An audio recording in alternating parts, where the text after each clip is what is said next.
பாப்கார்னுங்க microwave popcorn அதெல்லாம் நீங்க போய் சொல்றாங்க 20 ரூபாய்க்கு வெளியே வித்துக்கிட்டு இருக்காங்க. அதையும் வாங்கிக்கிறேன், இதையும் வாங்கிட்டு போய் என்ன பண்ண போறீங்க? இங்க பாருங்க, ரேட் பாருங்க 10 ரூபா தான். 10 ரூபாய்க்கு எங்கேயாவது கிடைக்குமா? ஃப்ரீயா கூட தருவான். அதுக்கெல்லாம் வாங்க முடியுமா? ரேட்டு கம்மியா இருக்குன்னு கூட்டு வந்தோம்னா ரேட்டு கம்மியா இருக்குன்னு அல்லன்னு அல்றாங்க. அம்மா ஏமா உங்களுக்கு கல்யாணம் பண்ணி ஒரு பாப்கார்ன் கூட வாங்கி தர மாட்டீங்களா? போடு.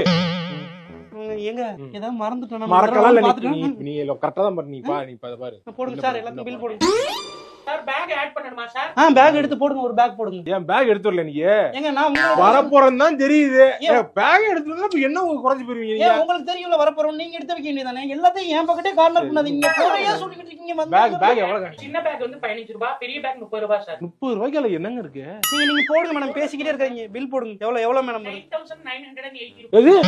9980 ரூபாய். கார்டா ஜிபே சார்? இல்ல ஒரு சில அது தேவையில்லாத சில பொருள் இருக்கால, எடுத்துட்டீங்கன்னா கரெக்ட்டா. ஏங்க எதுக்கு எடுக்குறீங்க? அது எல்லாமே தேவை. மளிகை ஜாமான் எல்லாமே வாங்கிருக்கு. 2 மாசத்துக்கு மளிகை. 9000 ரூபாய்க்கா? இப்போ நீங்க கார்டு எடுத்து கொடுங்க. கிரெடிட் கார்டு வச்சிருக்கீங்க, எடுத்து கொடுங்க. கிரெடிட் கார்டுனால அது நான் தான் கட்டணும். கிரெடிட் கார்டுனால நம்ம தான் கட்டணும். வேற யார் கட்டுவா? ஏங்க அது இஎம்ஐ போட்டு கட்டிக்கலாம்ல. மளிகை ஜாமான்லாம் இஎம்ஐ போட்டு கட்டாலும் நல்ல குடும்பம் விளங்குறதுக்காக. ஏங்க ஒரு குடும்பம் விளங்குறதுக்கா? ஒரு மளிகை ஜாமான் கூட வாங்கி கொடுக்க முடியாத குடும்பத்துல இருந்து வாக்கப்பட்டிருக்கீங்க பாத்தீங்களா? என்னைய சொல்லணும், எங்க அம்மாவை சொல்லணும்.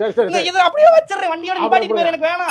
மளிகை ஜாமானே வேணாம். அப்படியே போடுங்க. கொடுங்க. வாங்க போமா. வேணாம்.